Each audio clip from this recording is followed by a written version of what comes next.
Assalamualaikum warahmatullahi wabarakatuh. Alhamdulillahirabbil alamin wassalatu wassalamu ala asyrofil mursalin sayyidina Maulana Muhammadin wa ala alihi wa sahbihi asma'in amma ba'du. Ingkang sangat kula hormati Kiai Haji Dr. Insinyur Salahuddin sedanten keluarga Mbah Hasyim, sedanten dzurriyyah. Niki wonten putri, wonten bulik-bulik, wonten Gus Umar, wonten Bu Lili, wonten sedanten semua alumni, semua santri-santri yang kami cintai. Saya ini syukur sekali karena waktunya tinggal sebentar, jadi uji nyalinya juga sebentar. Saya akan ngomong sesuai spesialisasi saya, yaitu fikih. Karena saya murid Kiai Haji Maimun Zubair yang bersanad lewat Mbah Karim sampai Mbah Hasyim. Atau bersanad lewat Mbah Mun, Mbah Zubair, kemudian Mbah Fakih Mas Kumambang, juga teman Mbah Hasyim ketika sama-sama ngaji di Mekah. Saya akan mengkagumi Gus Dur dari segi fikih.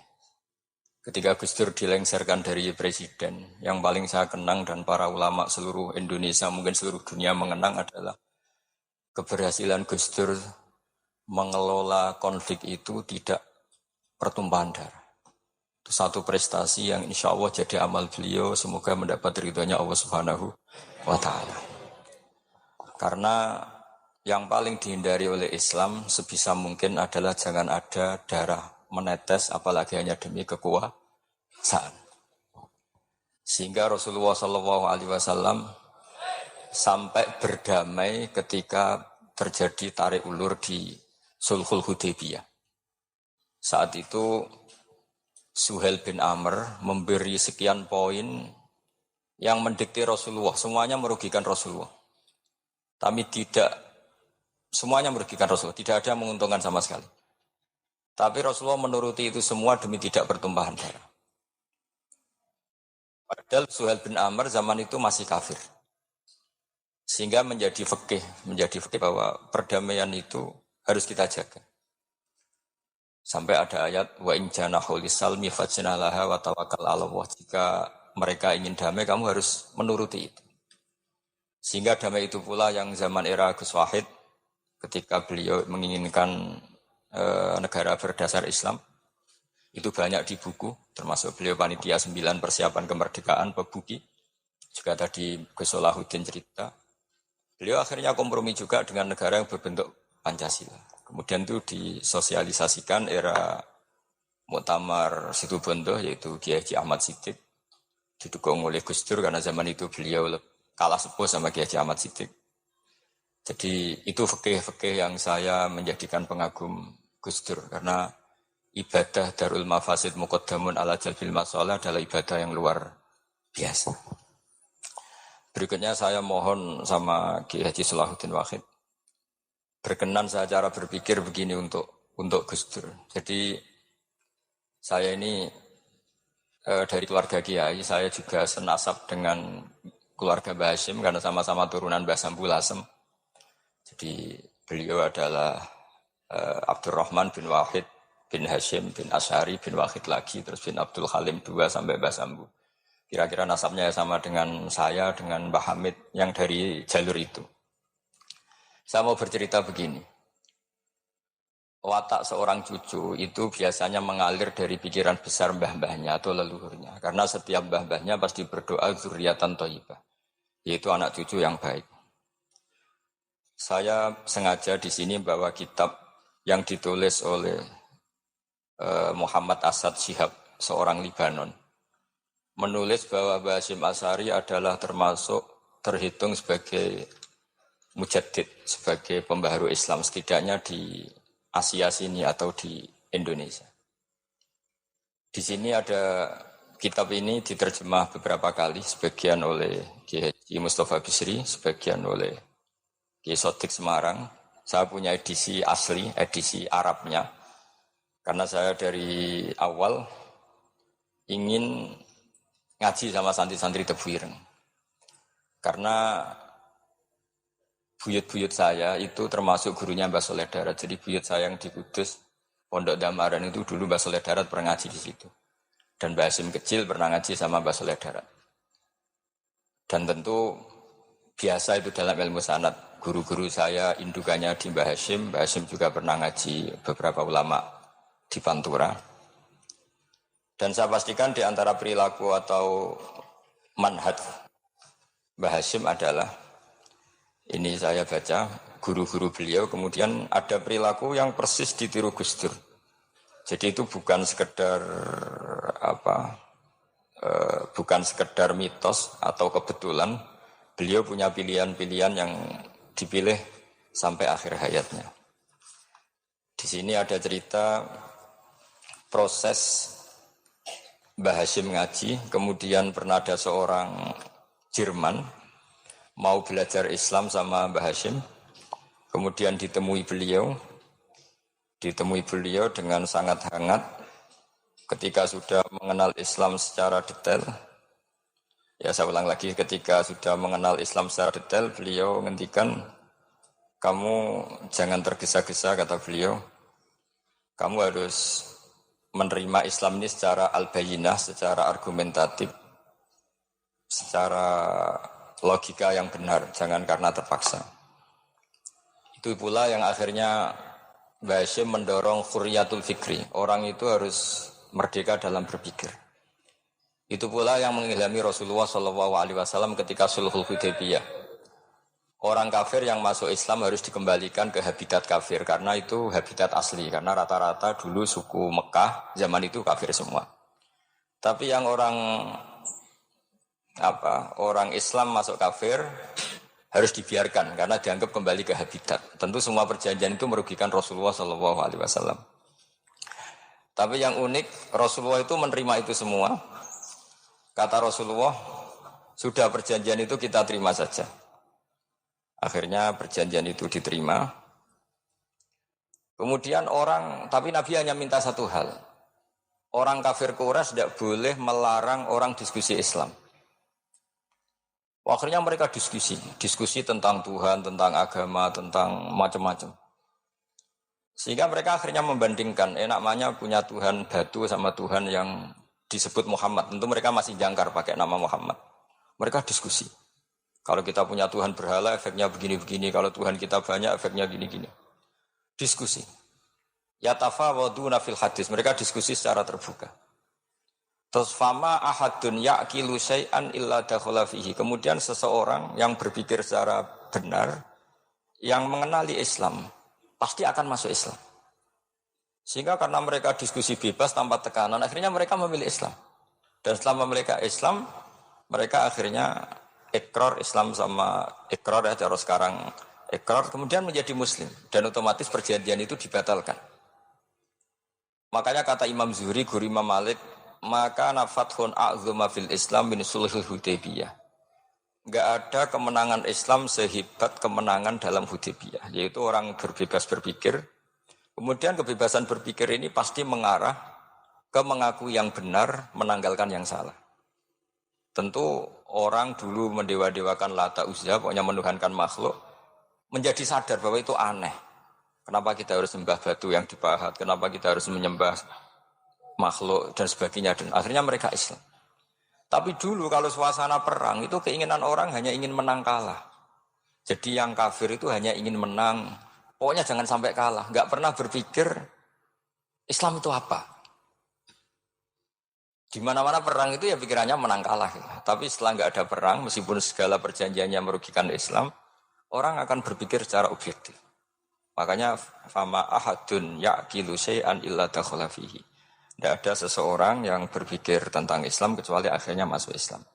Sehingga itu disebut maka nafathun a'zuma fil Islam min sulhul Hudaybiyah. Tidak ada futuhat yang sebesar sulhul Hudaybiyah. Ya, kitab ini namanya Wadi'u Labinat Istiqlalil Indonesia. Mungkin santri Tebuireng mungkin lebih tahu ya, karena harusnya lebih tahu. Jadi kalau tahunya baru sekarang ya rodo innalillahi wa inna ilaihi rajiun. Jadi saya tidak perlu bangga lebih tahu karena memang seharusnya Anda lebih tahu. Kalau tidak ya keterlaluan. Ya namanya itu Wadi'ul Labinatil Istiqlal al-Indonesia. Ini saya baca tapi ini Demi Gus Dur artinya bahwa pilihan-pilihan itu mulai ada zaman Mbah Hasyim Asy'ari. Saya baca satu-satu ya, mulai kredibilitas ilmu beliau, karena dalam Islam itu harus ada sanad. Saya pernah ditanya seorang ilmuwan, Pak Bahak, kenapa Islam itu harus ada sanad? Kita kan orang cerdas, kan bisa berpikir sendiri, ngapain nunggu pikirannya orang-orang? Kata saya. Terus saya bilang, agama itu agamanya Allah dan Rasul. Kalau pikiran kamu namanya agama kamu, bukan pikiran agama, kata saya.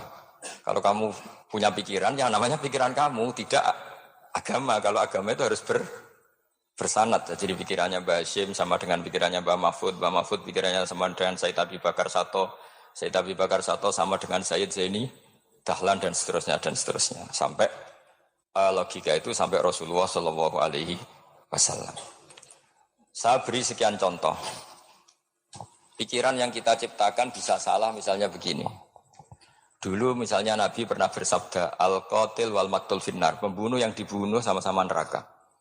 Jadi idal taqal muslimani bisayfihima fal qatil wal maqtul finnar. Jika dua orang muslim bertemu sama-sama bawa pedang, maka yang bunuh maupun yang dibunuh itu sama-sama masuk neraka. Makanya kita harus syukur sekali Indonesia itu paling menghindari membunuh, karena kalau sesama muslim membunuh itu ancamannya berat, sama-sama masuk neraka. Bukan sekedar diboyong dari pondok Tebu Ireng, itu neraka. Kalau dibayang pondok gampang, nanti mondok lain gampang. Terus logika sahabat begini, hadza al-qatil, fama bal maqtul. Oke ya Rasulullah, kalau al-qatil masuk neraka namanya pembunuh, oke kita terima. Tapi fama balil maqtul, lalu dosanya yang terbunuh itu apa? Wong dia korban kok dia dibunuh? Apa jawabannya Rasulullah sallallahu alaihi wasallam? Jawabannya innahu kana harison ala qatli sahibi. Sebetulnya dia juga mentalnya pembunuh, cuma nasibnya terbunuh. Jadi seperti misalnya sampean hasut saya, itu enggak perlu disakeni. Sebenarnya sampean yang inginnya ya menggusur saya, cuma nasibnya tergusur gitu. Makanya kalau ada orang rebutan pacar kok kalah itu udah usah disakeni. Sebenarnya mentalnya dia perebut gitu. Cuma nasibnya kalah gitu. Jadi apa ya? Ya tadi. Ya ini penting ya, penting sekali. Itu jadi sebetulnya ketika duel itu semuanya kan mentalnya pembunuh. Maka dia nasib saja sebagai maktul, tapi mentalnya pembunuh. Karena dia mentalnya, niatnya, komitmennya pembunuh, maka dia sama-sama di neraka. Maktul itu fakta, faktanya terbunuh, tapi mentalnya pembunuh. Sehingga hukumannya sebagai pembunuh. Sama kalau sampean berebut itu mentalnya ya perebut. Cuma nasibnya kalah atau terebut. Itu soal nasib. Ini saya baca dulu ya guru-guru Mbah Hasyim supaya clear. Selama ini yang dikenalkan beliau ngaji sama saya Mahfud, saya Khotib Minangkabau. Ini di kitab ini. Saya baca sesuai harokat yang ada di kitab ini. Nanti kalau sampai tidak cocok karena beda madhab, ya nggak apa-apa asal pinter saja. Karena baca kitab itu unik. Kadang-kadang satu guru sama guru yang lain itu beda-beda. Dan biasanya guru itu nggak mau kalah. Mbah Mun tuh sering cerita, ada kiai maknani wati ini lan wit alu. Itu muridnya gerutu karena pernah mondok itu kok enggak gitu. Pak guru, di kitab saya maknanya itu pohon elu. Lah iya jong wit elu kena gua alu kata gurunya enggak mau kalah. Ada yang guru itu salah baca wal jarodin lan lawang. Muridnya enggak terima. Pak Yai saya pernah ngaji itu maknanya walang. Lah iya walang sing ning lawang jong. Itu memang kasus makna-makna di Jawa itu banyak itu. Karena awalnya memang wis rodok bodoni. Kenapa saya bilang bodoni? Yang bilang Mbah Mun makna Jawa ono bodoni nih. Karena watin itu kan enggak ada di Indonesia. Tapi kiai itu malu kalau gak iso maknani. Akhirnya watini wet elu. Tanyakan orang pakar ahli Jawa ya enggak tahu lo itu apa. Pokoknya butuh kiai itu ada lafaz ya ada maknanya. Padahal jenis itu enggak ada di Indonesia. Seperti haudats itu maknanya di Jawa sekedup. Sekedup itu rumah kecil yang ada di unta zaman dulu. Di Jawa ada enggak? Tidak ada. Kalau kamu tanya orang Jawa ini apa namanya? Namanya ya rumah kecil di atas unta. Tapi di Jawa dulu punya makna namanya apa? Sekedup. Jadi kiai Jawa itu luar biasa improvisasinya. Ya rada bodoni itu. Lah yang sering bodoni itu bab halal haram ini bodoni apik. Yang tidak semua bodoni itu buruk, kadang wajib. Betul ya? Ini sama tergesola. Ini karena keahlian fikih saya juga barokahnya Mbah Hasyim Asy'ari supaya beliau senang. Beliau senang karena para nabi, para wali, para ulama itu tidak meninggal. Tadi kalau Mbak Anita bilang wafat itu kalau dalam bahasa Arab wafa ya fi wafaan itu maknanya nuhoni. Nuhoni itu sudah memenuhi. Jadi sebenarnya memang nggak pernah ada orang mati itu. Jadi kita punya jatah umur, jatah rezeki sudah terpenuhi semua. Namanya wafat. Dari kata wafa ya fi wafaan. Sesuatunya sudah penuh maka diambil. Kalau roh sendiri nggak pernah meninggal. Ya roh sendiri kalau Mbak Anita bilang kita memperingati kehidupan Gus Dur ya memang hidup karena tadi nggak ada siapapun bilang orang itu mati. Orang mati itu adalah jasad, rohnya diambil dari jasad. Lah roh sendiri ini nggak pernah berstatus mati karena makanya orang Jawa semua sepakat. Wong mati ku piye? Sing nyawane dijabut, jasadnya mati, nyawanya diambil. Kemudian nyawa ini yang mengalami dapat nikmat maupun dapat azab. Sehingga keyakinan ahli sunnah wal jamaah ini perlu didoakan karena menghadapi Allah butuh topangan doa dan doa itu nggak pernah salah. Karena otoritas doa itu milik Allah Subhanahu wa ta'ala. Tidak bisa kamu nyemprit Allah. Allah ini sudah akhirat loh. Amal tidak ada gunanya loh. Tidak bisa. Allah tetap zat yang bisa mengabulkan doa siapa saja. Sehingga ahli sunnah berpendapat doa itu yanfa'ul mayyit. Doa itu manfaat untuk mayyit. Sehingga Basim Asy'ari ngarang secara spesifik risalah an ahli sunnah wal jamaah. Di antara yang paling pokok adalah doa yanfa'ul mayyit. Doa itu manfaat pada mayyit. Ini saya hitung ya guru-gurunya Mbah Hasyim. Darus Salhat Muhammad Hasyim Asy'ari ini karangannya Asad Syihab, orang Libanon. Buku ini selesai tahun 72. Beliau lama sekali ikut ngaji di sini sama Mbah Hasyim. Tapi sebagai peneliti, beliau ke sini sudah alim. Ndak terus masih ngapalkan alif bata itu ndak, itu masih sudah alim. Darus Salhat Muhammad Hasyim Asy'ari fil Haramil Makki Syarif fi Makkah Al-Mukarramah alaihi ulama. Seterusnya beliau hitung ya. Amsalus Syekh Ahmad Amin Al-Attar wa Sayyid Sultan bin Hasyim wa Sayyid Ahmad Zawawi. Ya dihitung ya sudah berapa itu. Tapi beliau ke sana sudah alim loh. Jangan sampean kira kalau sampean ke sana itu jadi TKI repot nanti. Itu kata Mbah Mun kalau ada orang mau mondok Mekah. Apa mondok Mekah wis alim dereng. Kersane pinter bahasa Arab bah. Bakul es nang Arab pinter bahasa Arab kata. Jadi kalau beliau sama orang belum alim mondok di Mekah itu agak duka beliau.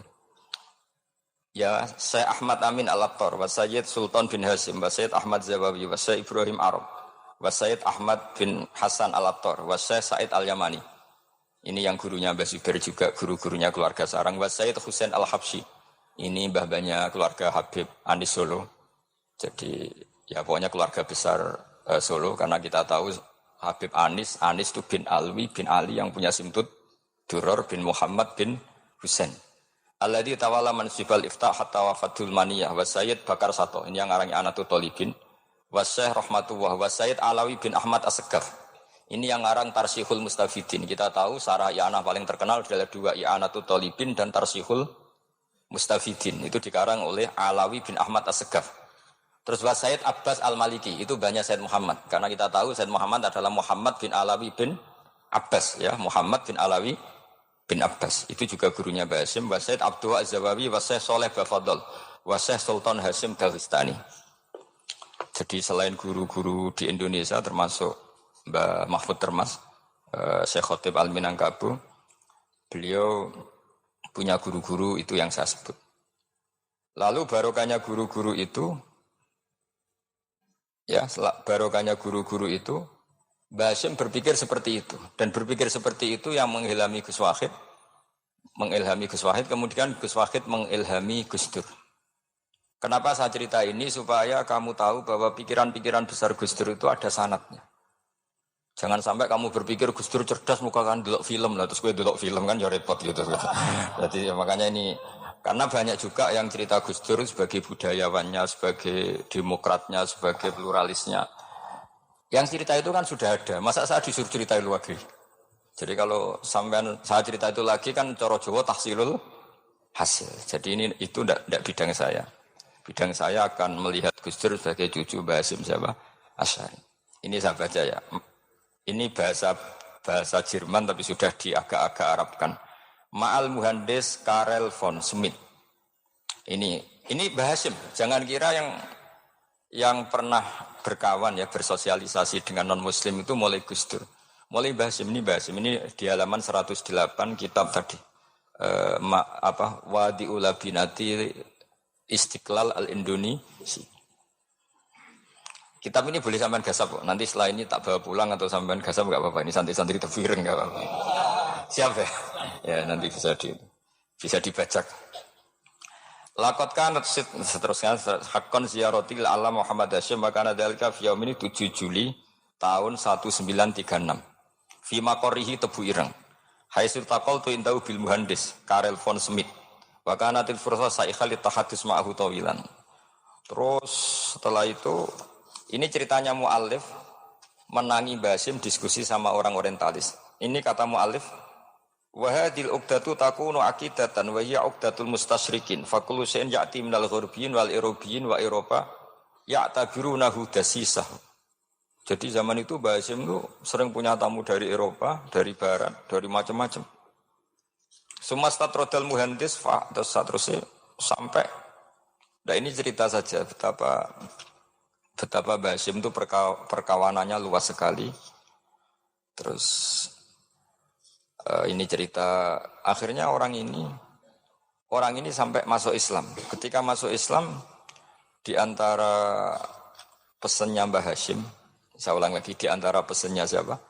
Mbah Hasyim itu beliau bilang kamu harus dipikir-pikir lagi katanya. Itu kan satu kearifan Mbah Hasyim ini saya baca karena saya takut ditegur ini, saya juga nunggu surat kok tidak datang-datang ini kok. Supaya cepat selesai. Ini bebas. Kalau ada surat malah kebenaran ini karena sudah mulai nyari-nyari. Ya jadi saya mohon nanti kitab ini bisa dikaji di sini. Nanti saya tinggal di sini ada cerita-cerita sampai beliau berteman orang Eropa, terus beliau macam-macam sampai saya teruskan. Suma arsalatku syirka ila Indonesia amni 1929 watana kola fi kasir minal mudun wa maka akhiran fi madinati Surabaya bi Jawa Syarqiyah wa min huna bada'il hidayah wa taufiq taku danihi ilal khairi itu hadas lautil hadis fil amil alladhi yakti fatratas tirah. Jadi orientalis tadi ketika berteman Mbah Hasyim lama-lama tertarik oleh Islam. Ketika mulai tertarik dengan Islam, wa sya'ara bil istiqra aruhi wal amnit tam wa kaifa ya'budu rabbahu ibadatan hakikiyah. Terus mulai tertarik dengan Islam, terus konsultasi sama Mbah Hasyim. Jadi tertariknya barokahnya Mbah Hasyim. Orang ini kemudian wabakiyal muhandis itu insinyur Karel von Smith fi Indonesia hatnan dalatil harbul alamiyah sehingga perang dunia kedua selesai wa indama qawamal Indonesiun didal hukmil al-Hulandi fi harbil istiqlal am wa kana muhandis fi sufil Indonesian dafa'u islamuhu li syarika sak terus. Terus ini saya cerita jadi Mbah Hasyim pernah mengislamkan orang Belanda, orang Jerman. Orang apa? Orang Jerman, terus orang ini hidup di Hamburg. Sampai akhirnya beliau dakwah Islam di sana. Jadi ini ini penting ya supaya sampean tahu bahwa Tebu Ireng mulai dulu adalah komunitas internasional. Ya, Tebu Ireng mulai dulu adalah komunitas internasional. Jadi terus ketika ngadepi Indonesia yang dijajah, ini Mbah Hasyim bersama kawan-kawannya sepakat iktikaf di Multazam. Ini saya baca ya. Wa akhiran istama'a ma'a nukhbatin min haula'i talaba min zalama alaihi al-had Muhammad Hasyim ala ayata'ahadu wa yaqumu bi amalin fi lailatin min laili syahri Ramadan. Al-mu'azzam istama'a haula'i talaba waladina yantamuna ila iddati qawamiyatin. Qawamiyah itu kalau bahasa sekarang perlawanan min Afrika wa buldani Janubi Asia, Asia Tenggara wa Asia Wusta, Asia Tengah wal buldan al-Arabiyah wa kana al-had Muhammad Hasyim Asy'ari ahadahum wa waqafu jami'an amamal multazam bil Ka'batil musyarrafah wa ahadu wa aqsamul yamin ala yakum bil jihad fi sabilillah li ilahi kalimatil Islam wa tauhidil muslimin bin nasri ilmi wa tau'iyah wa tafaqquh fiddin talaban lil mardatillahi ta'ala la yarjuna min wara'i dzalika malan wala mansiban li anfusihim. Jadi sebelum beliau pulang ke Indonesia, itu komunitas Asia Tengah, Asia Dekat, Asia Jauh, Semuanya dijajah karena Mesir dijajah Prancis, yang ini, Burma dijajah ini, yang Indonesia dijajah ini, semuanya berdoa di Multazam. Intinya Mbah Hashim itu patriotik betul, patriotik betul. Tapi ya religius betul, beliau berdoa di Multazam, beliau menyanggupi siap jihad melawan penjajah. Tapi saat itu juga berikrar kalau semua itu tidak untuk nyari pangkat. Makanya saya yakin Gus Dur adalah orang saat jabat presiden karena supaya Indonesia tidak chaos. Buktinya apa? Ketika beliau dilengsarkan ya santai saja. Wong ngajine wa mal hayatud dunya illa mataul ghurur. Jadi ya santai saja itu. Enggak jadi masalah. Terus kitab ini menerangkan, ini saya baca ya. Li khidmatid dual alladziina laha musta'maratun. Musta'marat itu dijajah mislu Holanda wa Inggris wa Rusia wa Pernisia wa fi hadzal amri bidzat ara ana 'alal muslimin wal mas'ulin khususan. Ini intinya ulama-ulama yang dari timur jauh kemudian sowan ke Mbah Hashim minta fatwa karena negara-negara mereka juga dijajah. Jadi dulu orang dari Jerman, dari mana-mana belajar Islam juga sama Mbah Hashim. Yang negara-negara Asia Timur, Asia dekat itu juga kalau konsultasi kemerdekaan juga sama siapa? Mbah Hashim. Jadi uniknya kitab ini ditulis oleh orang Libanon.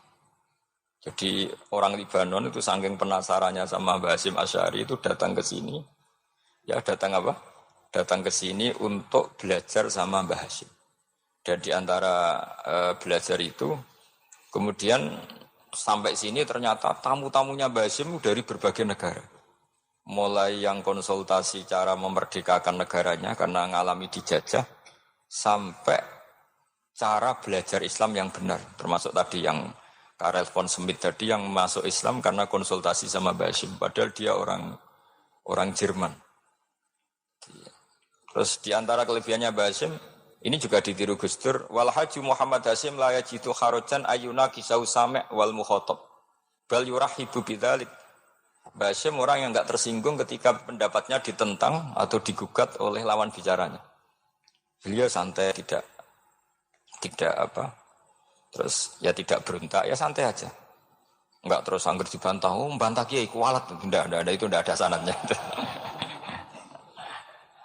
Nah ini saya pastikan ya bahwa kehebatan Gus Dur itu kita enggak lepas dari barokahnya siapa? Mbah Hashim. Sekali Rasulullah SAW sebagai Sayyidul Khalqi, Sayyidul Anbiya al-Mursalin, beliau yang ngakui ana da'watu Ibrahim wa bisyaratu Isa. Aku hebat ngene iku barokah dungane Nabi siapa? Ibrahim. Maka ini sesuatu yang saya tekuni, jadi enggak salah kalau bicarakan Gus Dur ya harus bicarakan Mbah Hashim. Sama bicarakan Nabi Muhammad SAW juga harus membicarakan Jadduhul A'la yaitu Ibrahim alaihissalam. Jadi ini kitab bisa dipakai atau digasap ya enggak apa-apa.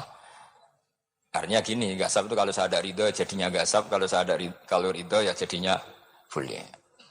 Dan menjadi gasap kalau enggak dipelajari. Ya, jadi kalau enggak terus dinggo jimat itu kita Gus Bah sakti, wah ya repot makanya ini. Nah kalau dipakai itu gasap. Tapi kalau nanti didiskusikan sama teman-teman, kemudian menjadi baik, menjadi luar biasa, saya ikut ngamal. Terus saya ulang lagi, saya teruskan. Ittisolatuhu. Ittisolatu itu komoditas beliau. Lahu ittisolatun wasi'atun wa mukatabatun ma'akatsirin min zu'ama'il alam al-islami fi dzalikal ahdi. Fi'nahum Asy Abdul Aziz As-Sa'alibi wa Sayyid Diyauddin wa Syairozi Adwul Injil terus beliau punya perkawanan besar di komunitas internasional termasuk Syekh Muhammad Abdul Karim Al-Khattabi wa Sayyid Alawi bin Thahir Al-Haddad Mufti Sultanati Johor. Ya, beliau berkawan dekat sama muftinya kerajaan Johor wa Muhammad Ali wa Syaukat Ali bil Hindi wa Muhammad Ali Jana Muhammad Iqbal. Muhammad Iqbal yang terkenal di India itu wa Sayyid Hibaduddin Asy-Syahrastani wa Wazirul Ma'arif Al-Iraqiyah. Beliau berteman sama PM Irak. Jadi kalau Gus Dur dari Mesir belajar di Irak ternyata dulu mbahnya teman akrabnya Perdana Menteri apa? Irak. Terus banyak Waro'isu Majlis Tamyiz wa Sayyid Al-Alama Muhammad bin Aqil wa Sayyid Muhammad Jadul Maula wa Sayyid Muhammad Surur saat terusnya itu. Jadi ini nanti saya tinggal termasuk catatan-catatan ini saya mohon ridho dari Gus Solah dari supaya santri-santri sini belajar Mbah Hashim lebih serius supaya gampang. Kenapa saya katakan harus seperti ini? Dulu Nabi Ibrahim itu di antara anak cucunya, itu secara lahir ada yang tidak soleh. Karena anak cucu itu punya otoritas, sehingga anak cucu ini yang menstatuskan Nabi Ibrahim. Sampai Allah sendiri yang meluruskan pengklaiman itu, yaitu ada ayat maka anak Ibrahimu Yahudiyah wala Nasranian. Karena ada orang yang bernama Yahuda bin Yakub bin Ishak bin Ibrahim. Karena Yahuda punya pola tertentu dalam beragama, terus seakan-akan mbah-mbahnya paling ya begitu. Akhirnya Ibrahim pernah disetatuskan sebagai Yahudi. Sampai Allah sendiri yang ngintikan maka anak Ibrahimu Yahudiyah wala Nasrani. Sampai datang Rasulullah SAW yang memaklumatkan saya juga cucu Ibrahim orisinil. Dan saya pastikan Ibrahim itu bukan Yahudi tapi bapak tauhid. Semenjak itu Ibrahim dipulihkan namanya, bukan Yahudi tapi bapak tauhid. Yaitu diistilahkan Nabi millata abikum Ibrahim, semua tauhid adalah nginduk kepada Nabi siapa? Ibrahim. Nah saya ingin santri-santri Tebu Ireng misalnya nanti suatu saat jadi komunitas internasional, jadi orang keren komunitas internasional, itu bukan karena ingin gaya-gayanan terkenal, tapi ingin niru Mbah Hasyim, bahwa itu awal dakwah Anda fil alam. Semua alam ini tentu butuh tauhid, butuh kebenaran. Bukan gagah-gagahan sebagai orang populer. Terus persahabatan yang luas, misalnya Anda khusyuk terus kuper. Ratau kancanan wong ngabin dadi wali gini terus kuper. Mungkin Anda tidak akan jadi wali. Karena sanadnya Mbah Hasyim itu perkenalannya luas. Sementara kamu milih kuper, gak pernah berteman orang. Tapi sanadnya sampai Mbah Hasyim itu membingungkan sanad itu. Mbah Hasyim tidak gitu kok kamu nyanatkan begitu. Jadi kalau santri Tebu Ireng mulai sampai di kamar. Ngobong dupo, terus menterkenalkan diri jadi wali. Nanti tonggo kamu ngira itu produk Mbah Hasyim. Karena kamu santrinya. Kan dianggap cerminan gurunya sampai Mbah Hasyim. Nah, kalau ada yang teman-teman gitu harus dimaklumatkan itu sanad mungkotek. Bahwa sanad itu tidak benar. Ini kapan ini ditegur? Ini saya sudah mulai menunggu. karena ya repot ini kalau kelamaan ini nanti itu. Terus ini khazanahnya Mbah Hasyim. Khazanah itu ya perpustakaan kalau sekarang. Maktabatuhu. Tu'addu maktabatul khat Muhammad Hasyim Asy'ari min aghnal maktabat lihtiwaiha ala anfasil kutub. Jadi ini kadang harokatnya ya beda dengan bacaan saya. Sama nanut bacaan saya saja. Di sini ditulis anfusil kutub. Selalu saya baca anfasil kutub karena maknanya kitab terbaik. Kalau kitab terbaik bacanya bukan anfus tapi apa? Anfas. Ya nanti kamu debat sendirilah sama teman-teman ini bacanya apa. Karena ini kadang harokatan. Kalau kadang harokatan repot, ambil bantah itu kadang sungkan mbek sing aran, orang bantah kadang beda. Lah supaya selamat, ini ora saleh mu'alif, khotote sing goblok biasanya gitu kok. Biasanya gitu kalau untuk menyelamatkan kiai itu, ini yang ngetik yang salah. Padahal kadang kiai ini barang ya rodok salah tapi ya sembol.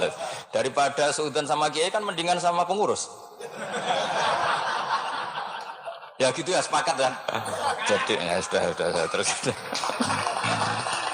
Ya saya baca. Tu'addu maktabatul khat Muhammad Hasyim Asy'ari min aghnal maktabat lihtiwaiha ala anfasil kutub al-ilmiyah al-ilamiyah. Jadi kalau tadi yang diceritakan para kawan-kawan Gus Dur suka baca.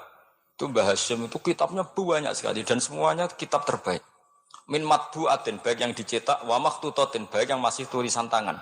Athariyatin qadimah baik kitab-kitab yang sudah hampir punah karena saking lamanya. Wa tadummu hadil maktabah jullal kutub al-mu'allafa wal lughat al-arabiyyah wal indonesia wal jawiyah wal malaysia wa ba'dal lughat al-ajnabiyyah al-ukhra. Jadi zaman Mbah Hasyim itu perpustakaannya sudah ada bahasa Indonesia, bahasa Jawa, bahasa Malaysia, bahasa Inggris. Itu yang nulis orang Libanon. Sampai santrinya Mbah Hasyim tidak tahu innalillahi wa inna ilaihi rajiun. Maka ini yang kepertobatan ya saya kasih. Jadi ini saya biasa guyon, kesoalnya ini guyon sama santri. Saya tidak midatoni kiai, jadi ini guyon sama santri. Semoga guyonan ini manfaat. Wassalamualaikum warahmatullahi wabarakatuh.